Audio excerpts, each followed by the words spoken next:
Hey guys, I'm Bethany Wallace with Bethany Wallace Communications and Consulting.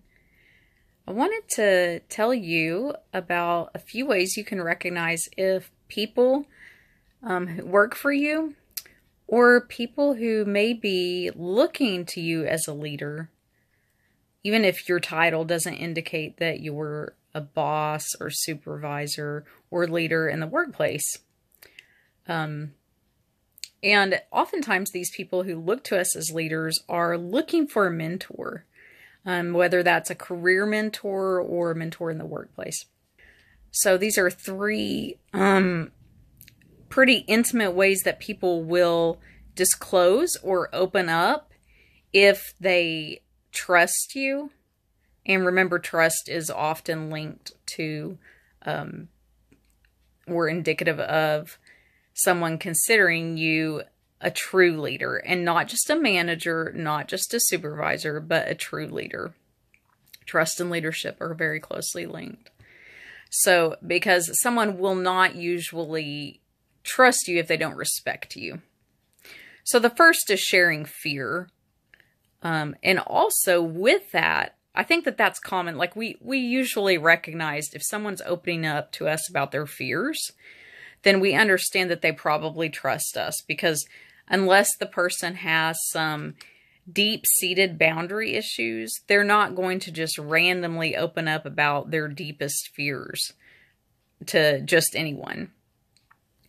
But the second part of that, and this is still number one, is sharing joy. And we often think, oh yeah, sharing fear, that's really personal.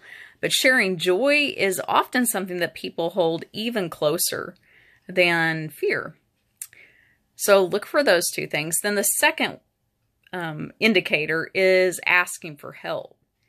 And this would be even a stronger indicator if you're working with someone or volunteering alongside with someone, and that person comes to you and asks for help, and that person is in Gen Z. So if they were born after 1995, which would mean that they're a Gen Zer, then they're probably less likely to feel comfortable asking for help, because that's just something that is characteristic of their generation. They're more likely to Google something because they're comfortable with that than to ask a real live person for help.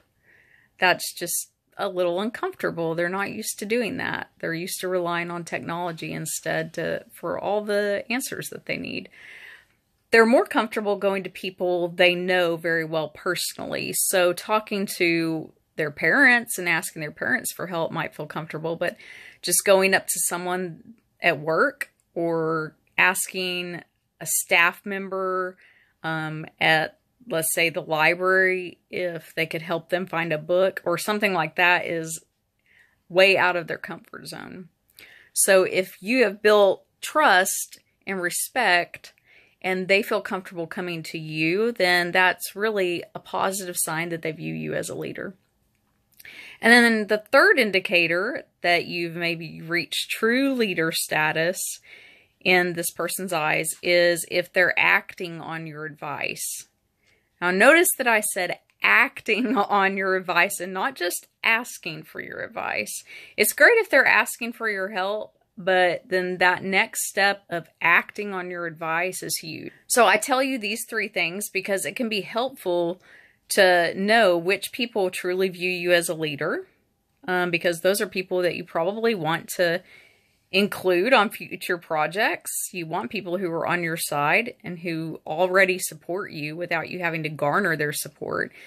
And if you're trying to decide if you're going to take someone on as a mentee, because mentoring can be actually a lot of work and a lot of time that you're investing, then seeing those signs and knowing that they're already reaching out, asking for your help, they're already sharing their fears and joys with you, and they're already acting on your advice, can help you to know that that mentoring relationship will probably be profitable for both of you.